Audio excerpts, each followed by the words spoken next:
Hello दोस्तों, मैं रवि रंजन कुमार स्वागत करता हूं आपके अपने इस यूट्यूब चैनल सीबीएसई क्लासेस में। तो हमारा जो टॉपिक चल रहा था वो था आपका रिफ्रैक्शंस ऑफ लाइट। आज जो रिफ्रैक्शंस ऑफ लाइट का जो लेक्चर है वो लेक्चर 6 लेक्चर है। आज हम लोग क्या करेंगे, आज हम लोग सम रिलेशंस देखेंगे। अब रिलेशन किसके किसके बीच में देखेंगे वो मैं आप लोगों को आगे के वीडियो में बताया। वीडियो को पूरा देखिएगा, बिल्कुल भी स्किप मत कीजिएगा, क्योंकि ये एग्जाम पॉइंट ऑफ व्यू से बहुत ही इंपॉर्टेंट है और न्यूमेरिकल्स इससे बहुत ही ज्यादा कॉन्सेप्चुअल न्यूमेरिकल्स आते हैं। अगर आज का वीडियो अगर पूरा देख लें तो बहुत सारे न्यूमेरिकल्स को आप क्या कर आसानी से सॉल्व कर सकते हैं। तो चलिए फिर शुरू करते हैं।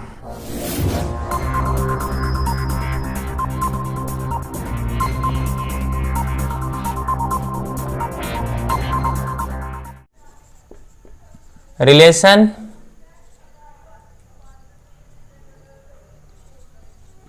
between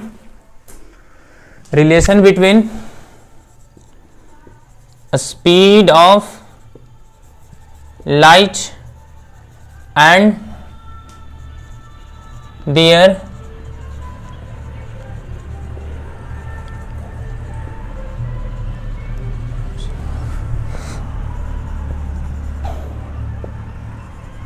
medium. देखिए आज का जो है टॉपिक, पहला हेडिंग है relation between speed of light and their refractive index of medium. किसके किसके बीच में? स्पीड ऑफ लाइट का और उसके रिफ्रैक्टिव इंडेक्स का किसी मीडियम में हम क्या देखेंगे, आज रिलेशन देखेंगे। जैसे देखिए, मान लीजिए मैं लॉज ऑफ रिफ्रैक्शन में इसको बताया था पहले। मान लीजिए ये मीडियम फर्स्ट है और ये मीडियम सेकेंड है। इसका रिफ्रैक्टिव इंडेक्स μ1 है और इसका रिफ्रैक्टिव इंडेक्स μ2 है। यहां क्या है आपका μ1 जो है वो लेस देन μ2 है, यानी μ2 आपका क्या हो जाएगा, डेंसर मीडियम। सपोज कीजिए कि एक लाइट इंसिडेंट हुआ इस मीडियम में, इस इंसिडेंट पॉइंट पे, ये आपका नॉर्मल हो जाएगा।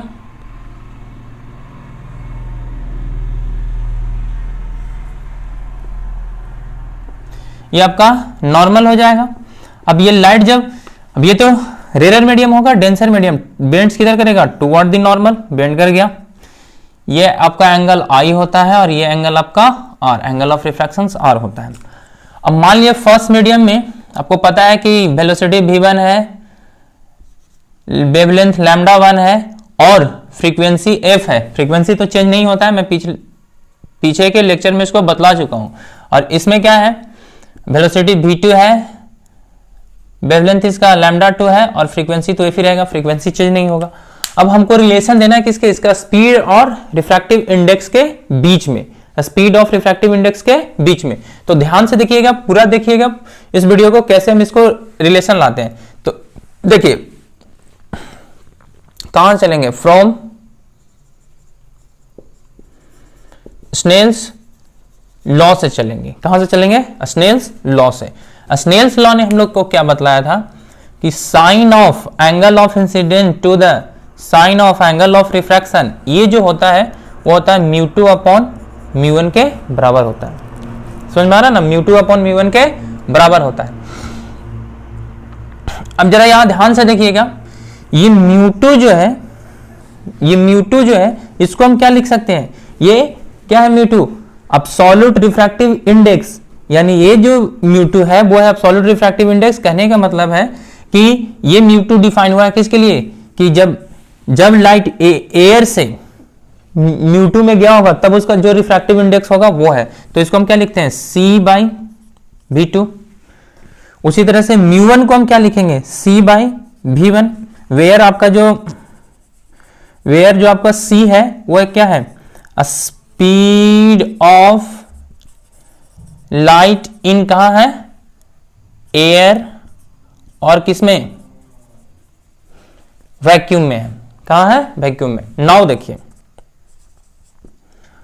Sign I upon sine R is equal to क्या है, μ2 की जगह पे क्या रखेंगे, c/v2 अपॉन c/v1। जरा इसको और सॉल्व कर लीजिए। Sine I upon sine R is equal to क्या आएगा, c अपॉन v2, ये आएगा v1 अपॉन c। c और c कट जाएगा, c ने c को मार दिया। अब देखिए और देखिए थोड़ा सा, साइन आई अपॉन साइन आर जो बन के आया वो क्या आया आपका,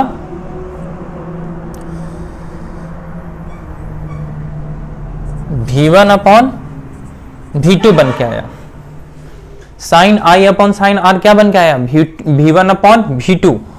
और इसको क्या लिख सकते हैं, साइन आई अपॉन साइन आर को क्या लिख सकते हैं, μ2 upon μ1 is equal to V1 upon V2 लिख सकते हैं ना। कोई दिक्कत है नहीं है।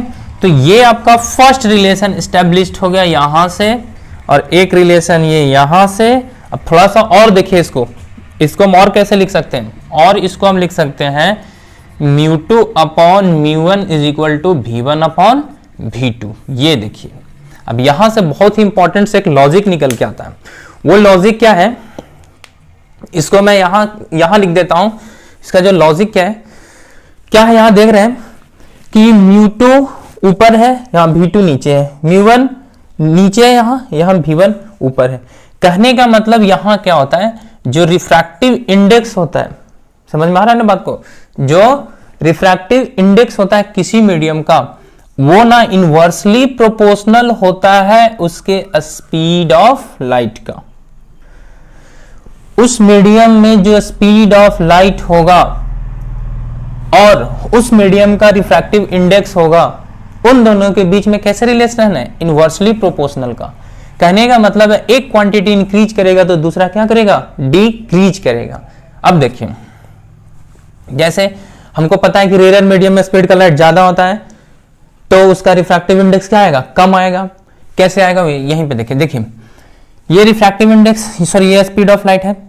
अगर स्पीड ऑफ लाइट को हम इंक्रीज करते हैं, स्पीड ऑफ लाइट को क्या किए, इंक्रीज किए, तो ये रिफ्रैक्टिव इंडेक्स क्या हो जाएगा, डिक्रीज कर जाएगा। क्यों, क्योंकि इनवर्सली प्रोपोर्शनल का एक मेथड होता है कि एक क्वांटिटी को आप इंक्रीज करिएगा तो दूसरा क्वांटिटी क्या होगा, डिक्रीज कर जाएगा।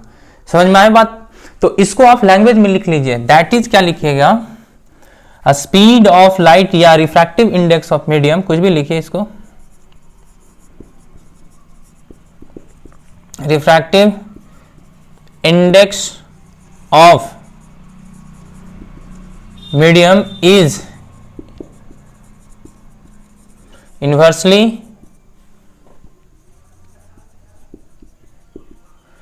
proportional to the velocity of light on that medium. उस मीडियम के वेलोसिटी के क्या होगा, इनवर्सली प्रोपोर्शनल है। तो समझ में आया बात। तो ये है आपका फर्स्ट रिलेशन, इसको आप एक बार स्क्रीनशॉट ले लीजिए, मैं दूसरा बताता हूं। ये आपका फर्स्ट रिलेशन था, दूसरा है उसको मैं बतलाता हूं, तो इसको एक बार स्क्रीनशॉट ले लीजिए। हो गया, चलिए अब यहां देखिए दूसरा जो रिलेशन है, दूसरा रिलेशन क्या कहता है, relation between wavelength of light and their refractive index of medium. Wavelength of light और उसके रिफ्रैक्टिव इंडेक्स से रिलेशन हमको देना है। तो वहीं से चलेंगे, सारा चीज मेरा सेम क्वांटिटी रहेगा। अब जो स्पीड ऑफ लाइट की जगह था वो क्या आ गया है, वेवलेंथ ऑफ लाइट आ गया है। तो from Snell's law sine I upon sine R μ2 upon μ1, समझ में आ रहा है। अब देखिए यहां से, फिर यहां से चलेंगे और इसको अभी क्या लिखे हैं, साइन आई अपॉन साइन आर लिखे हैं। इसको अभी मॉडिफाई करके क्या लाए थे, V1 अपॉन V2 लाए ना, V1 अपॉन V2। और थोड़ा इसको देखिएगा, हमको पता है जो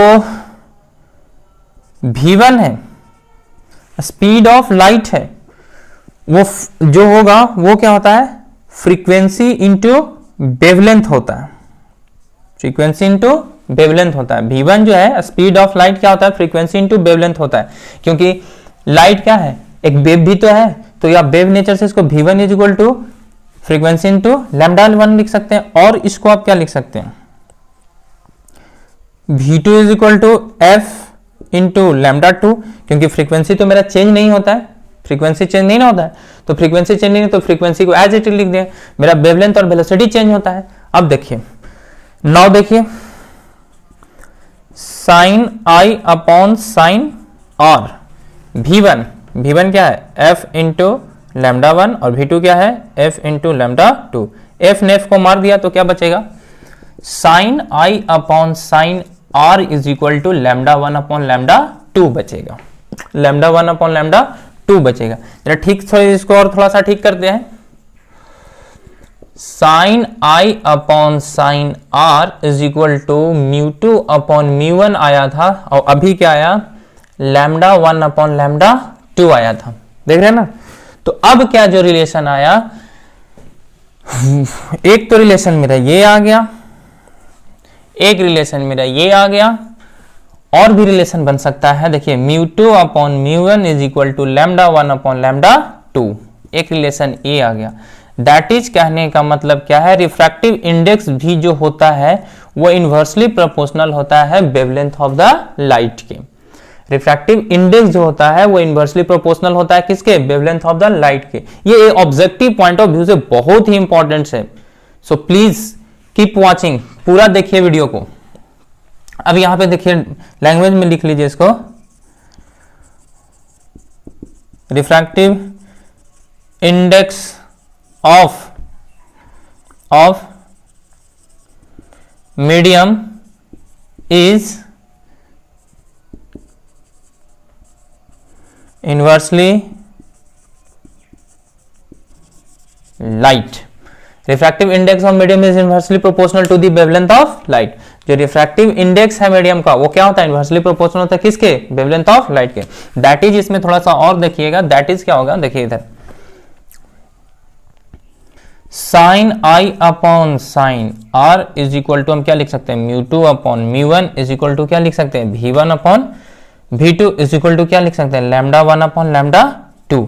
इतना में से हमको जो भी रिलेशन आपको यूज आएगा न्यूमेरिकल में, आप इसको क्या कर लीजिएगा, यूज कर लीजिएगा। जो भी न्यूमेरिकल्स में इस रिलेशन से जो भी आए, अगर मान लिया जाए एंगल ऑफ इंसिडेंस दिया हुआ है, एंगल ऑफ रिफ्रैक्शन दिया हुआ है, एक मीडियम का स्पीड दिया है, दूसरे मीडियम का स्पीड निकालना है, निकल जाएगा ना, तो हम क्या यूज करेंगे, साइन आई upon sine R, V 1 upon V 2 use करेंगे।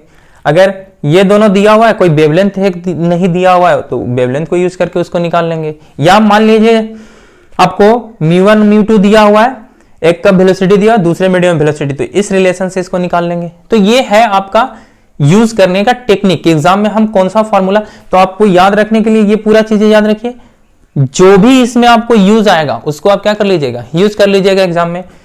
तो ये है आपका सेकंड केस, जो तो ये आपका सेकंड केस, इसको आप एक बार स्क्रीनशॉट ले लीजिए।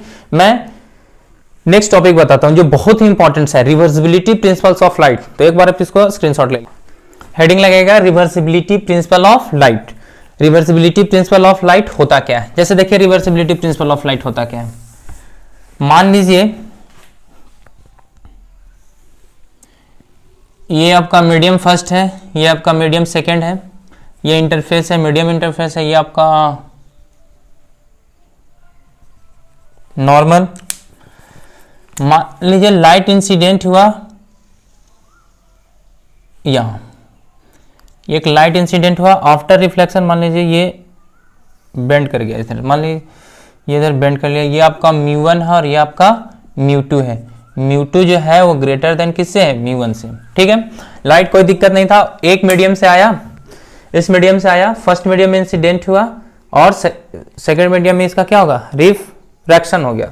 अब देखिए रिवर्सिबिलिटी प्रिंसिपल ऑफ लाइट क्या करता है कि अगर आप सेकंड मीडियम में इस लाइट को रिफ्लेक्ट करवाते हैं, क्या करवाते हैं, रिफ्लेक्ट करवाते हैं। कैसे रिफ्लेक्ट करवाइएगा कि यहां पे कोई मिरर रखिएगा और वो मिरर ऐसे रखिएगा कि ये लाइट उस मिरर पे परपेंडिकुलर आए। अगर लाइट मिरर पे परपेंडिकुलर आता है तो आपको पता है कि वो सेम पाथ पे रिटर्न हो जाता है। तो जब यहां पे आप कोई मिरर रखिएगा, सेकंड मीडियम में कोई मिरर रखिएगा, तो क्या होगा, यहां पे ये 90 डिग्री का एंगल बनाएगा। कितने डिग्री का एंगल बनाएगा, 90 डिग्री का एंगल बनाएगा।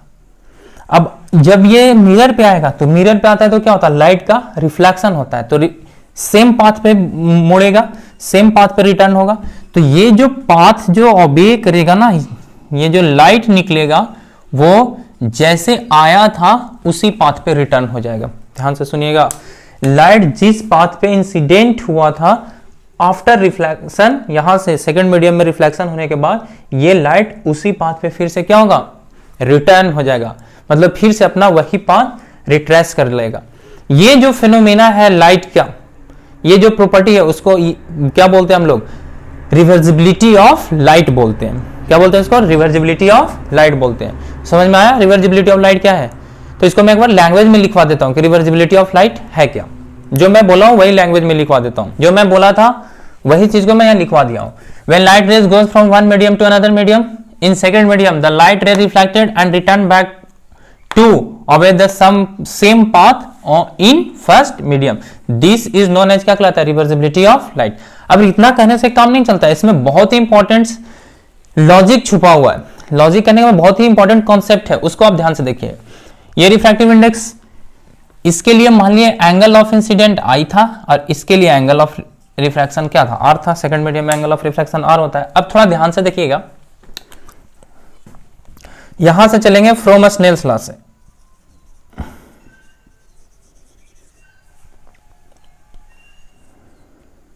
स्नेल्स लॉ से, स्नेल्स लॉ क्या कहता है, मान लीजिए लाइट ए ओ बी है। From Snell's law, from Snell's law, जब लाइट जो पाथ ए ओ बी वाला जो लाइट है, मतलब एओ जो है इंसिडेंट लाइट है और ओ बी क्या होगा, रिफ्रैक्टेड लाइट रेस होगा। तो देखिए यहां from Snell's law, in first case sine of angle of incident to the sine of angle of refraction is equal to क्या होगा, सेकेंड मीडियम इसके लिए μ2 हो जाएगा और फर्स्ट मीडियम इसके लिए μ1 हो जाएगा। इसको इक्वेशन ऑफ फर्स्ट मान लीजिए, ठीक है। मतलब ये पहले इंसिडेंट हो रहा है तब। In second case, second case किसके लिए, अब लाइट, अब किसके लिए, जब लाइट सेकेंड मीडियम में रिफ्लेक्ट होने के बाद जब फर्स्ट मीडियम में आता है उसके लिए। इसके लिए हम क्या लिखेंगे, sine of angle of incidence. अब देखिए sine of angle of incidence इसके लिए क्या हो जाएगा, आर हो जाएगा, और sine of angle of refraction इसके लिए क्या हो जाएगा, आई हो जाएगा। क्योंकि ये अब फर्स्ट मीडियम था ना, सेकेंड केस में क्या हो रहा है कि लाइट आया सेकेंड मीडियम में, यहां से इस पे मिरर पे स्ट्राइक किया और आफ्टर स्ट्राइकिंग ये सेम पाथ पे रिटर्न हो रहा है, तो उसके लिए हम कर रहे हैं। अब μ2, तो इसके लिए क्या हो जाएगा, μ1 हो जाएगा और इसके लिए μ2। ये इक्वेशन क्या होगा, सेकेंड हो गया। अब नाउ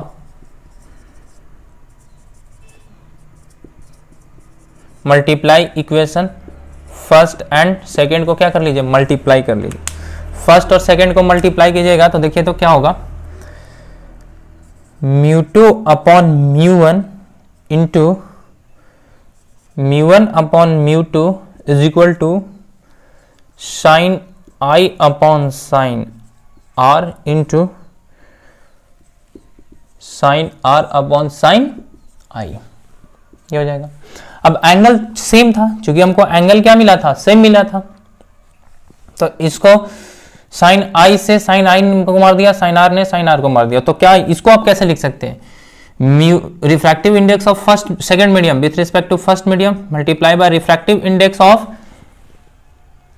ये क्या था, refractive index of second medium. अब ये क्या है, refractive index of first medium with respect to second medium. ध्यान देखिए मैं बतलाया था ना पढ़ने के लिए तरीका इसको, कि रिफ्रैक्टिव इंडेक्स ऑफ पहले जो साथ में रहेगा उसको पढ़ेंगे, refractive index of second medium with respect to first medium. Next क्या होगा आपका, refractive index of first medium, ये ऊपर है ना, with respect to second medium is equal to क्या आएगा, 1 आएगा। क्या आएगा, 1 आ जाएगा। और देखिए इसको ध्यान से, अब हम इसको, अगर ये है आपका refractive index of second medium with respect to first medium, इसको हम लिखना चाहेंगे तो क्या लिख सकते हैं, 1 by refractive index of first medium with respect to second medium लिख सकते हैं ना। तो ये हमको बहुत ही इंपॉर्टेंट, ये दोनों रिजल्ट हम तक पहुंचना था, इसीलिए इतना डेरिवेशन की, और इसीलिए इंपॉर्टेंस होता है क्या आपका, रिवर्सिबिलिटी प्रिंसिपल्स ऑफ लाइट। समझ में आया कि लाइट, देखिए लाइट का क्या हो रहा है, पहले तो फर्स्ट मीडियम से गया सेकंड मीडियम में, फिर आफ्टर रिफ्लेक्शन कहां से निकल गया, सेकंड मीडियम से फर्स्ट मीडियम में। तो इस तरह से हम इसको क्या लिखते हैं, इसका रिफ्रैक्टिव इंडेक्स के बीच में रिलेशन देते हैं कि refractive index of second medium with respect to first medium is equal to होता है 1 by refractive index of first medium with respect to second medium के बराबर होता है। समझ में आया? तो एक बार इसको स्क्रीनशॉट ले लीजिए। मैं थोड़ा सा इसमें और है कॉन्सेप्ट, वीडियो को पूरा देखिए, लास्ट तक देखिए, तभी टॉपिक समझ में आएगा कि आज का लेक्चर ये अभी तक समझ में आ रहा होगा। तो नेक्स्ट टॉपिक में आप लिखवाता हूं आप लोगों को। चलिए इसको आप एक बार स्क्रीनशॉट ले लीजिए। तो देखिए आज का ये लास्ट टॉपिक है। ये क्या है? Refraction of light more than 2 medium. More than 2 medium, ये देखिए रिफ्रैक्शन ऑफ लाइट 2 मीडियम से ज्यादा से हो रहा है। कैसे? एयर से कहाँ गया है, वाटर में लाइट गया, वाटर से कहाँ गया है, ग्लास में, और ग्लास से फिर कहाँ बाहर निकल गया, एयर में। अब ये न्यूमेरिकल्स बनाने के लिए बहुत इंपॉर्टेंट होता है। अब हमको इसको रिफ्रैक्टिव इंडेक्स के बीच में रिलेशन देखना है कि रिफ्रैक्टिव इंडेक्स के बीच में रिलेशंस क्या होते हैं जब लाइट क्या मोर देन 2 मीडियम से। पहले हम 2 मीडियम के लिए कर रहे थे, लेकिन अब लाइट क्या 2 मीडियम से ज्यादा मीडियम के लिए में रिफ्रैक्ट होगा, तब उसका क्या आएगा। तो देखिए यहां थोड़ा ध्यान से हेडिंग लगाया, refraction of light more than 2 medium. ध्यान से देखिएगा इसको, क्या होगा। पहले लिखेंगे sine I upon sine R is equal to क्या होगा, म्यू 2। कौन है आपका? चलिए म्यू 2 अपॉन म्यू 1, यानी म्यू 2 आपका क्या है, वाटर, अपॉन म्यू 1 क्या आपका एयर है। ठीक है, फिर साइन, इसके लिए अब यहां से गया लाइट वाटर में, वाटर से कहां जा रहा है, ग्लास में, तो साइन आई, आई क्या है इसके लिए, I1 है, अपॉन साइन आर, आर क्या है इसके लिए, R2 है, mu 2 refractive index of glass with refractive index of water हो जाएगा, ये हो जाएगा। फिर कहां जा रहा है लाइट, ग्लास से कहां जा रहा है, फिर एयर में जा रहा है, फिर एयर में, यानी साइन आई, आई क्या है इसके लिए, I2 है, और साइन क्या है आपका, R2 है, इज इक्वल टू कितना है, म्यू एयर अपॉन म्यू क्या वाटर। ये इक्वेशन क्या होगा, थर्ड हो गया। अब थोड़ा ध्यान से देखिएगा, सारा को मल्टीप्लाई कीजिए,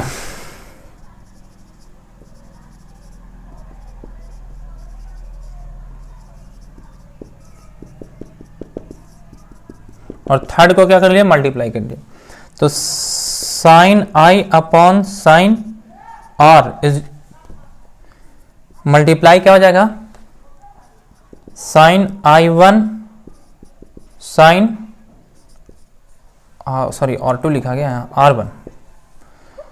R1 multiply sign I2 sign R2 क्या होगा, refractive index of water with respect to air, refractive index of glass with respect to water, multiply में क्या होगा, refractive index of air with respect to किसके, water के respect में। Refractive index of air with respect to glass ना, यहाँ glass होगा, glass, क्योंकि ग्लास से जा रहा है ना एयर में, तो ये हो जाएगा आपका ग्लास, तो यहाँ भी क्या हो जाएगा, ग्लास हो जाएगा। अब यहाँ ध्यान से देखिएगा,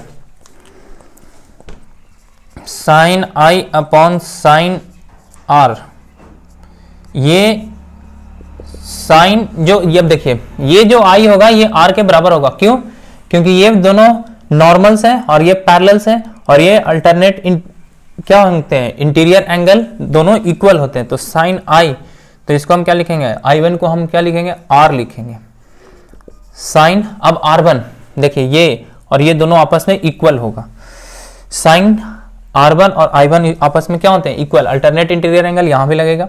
यहां लिखिएगा I2 multiply sign I2, I2 तो एज इट इज इसको छोड़ दीजिए।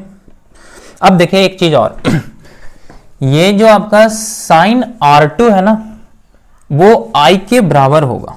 क्यों होगा, कैसे होगा, मैं आगे 1-2 लेक्चर आएगा तो वहां पे एक हम लोग को पढ़ना है, shifting of rays through glass slab, उसमें हम इसको प्रूव करेंगे कि प्रूव द, इसको बोलते हैं इंसिडेंट एंगल और इसको बोलते हैं इमर्जेंट एंगल।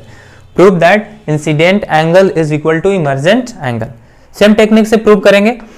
इसमें थोड़ा सा मैथमेटिक्स यूज करेंगे, तो ये वहां पे मैं इसको बतला दूंगा कि कैसे साइन आई और ये इंसिडेंट और ये इमर्जेंट एंगल आपस में इक्वल होते हैं। ठीक है, तो यहां पे आप सिर्फ लिख लीजिए sine i is equal to क्या होगा, refractive index of water with respect to air multiply by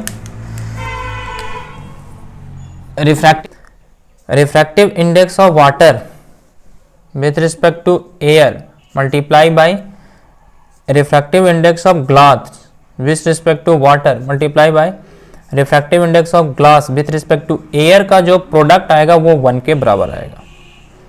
ठीक है, यहां तक समझ में आया? यहां तक आप लोगों को समझ में आया होगा कैसे कैसे आया। अब थोड़ा सा और है, जरा देख लीजिए ध्यान से। इधर हमको मान लीजिए निकालना है refractive index of glass with respect to water. यहां पे तो आप मेजर कर सकते हैं, लेकिन इस इंटरफेरेंस पे कैसे मेजर करें? यहां पर तो आप पहुंच नहीं सकते हैं क्योंकि यहां पे वाटर है और यहां नीचे ग्लास है।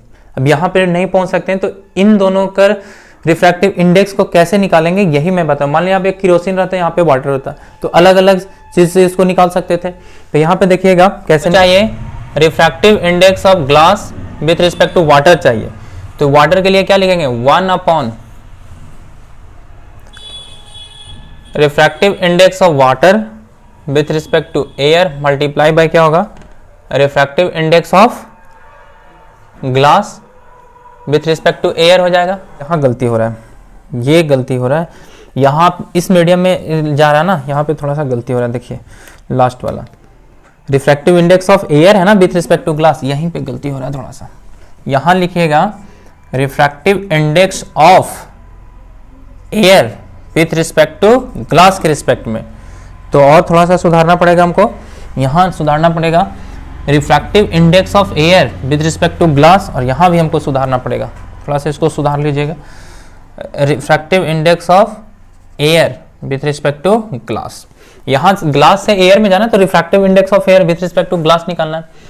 रिफ्रैक्टिव इंडेक्स ऑफ, यहाँ भी सुधारना होगा, refractive index of air with respect to glass.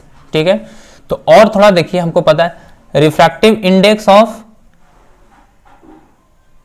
Air होता है विथ रिस्पेक्ट टू जो ग्लास होता है वो क्या होता है, 1 by refractive index of glass with respect to air के बराबर होता है।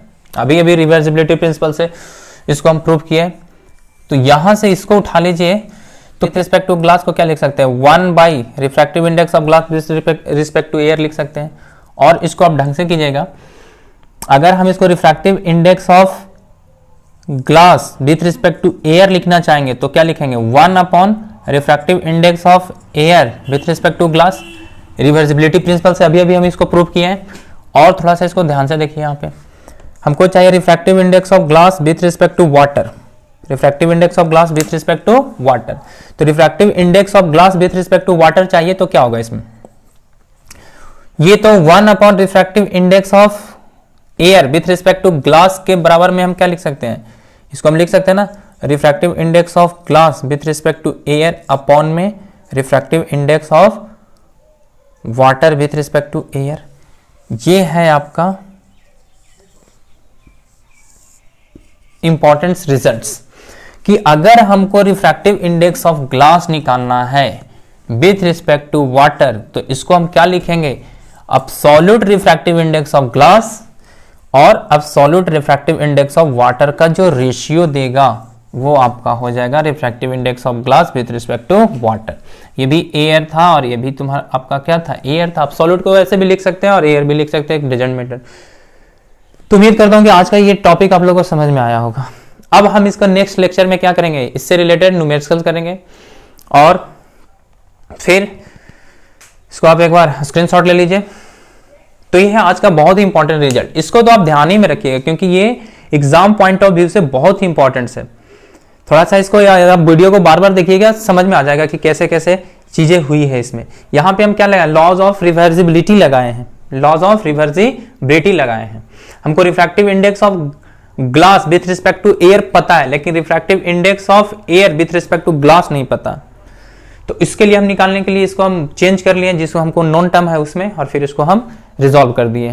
तो उम्मीद करता हूं कि आज का ये वीडियो समझ में आया होगा। तो फिर मिलते हैं नेक्स्ट वीडियो में। तो के लिए बाय क्लास, बाय।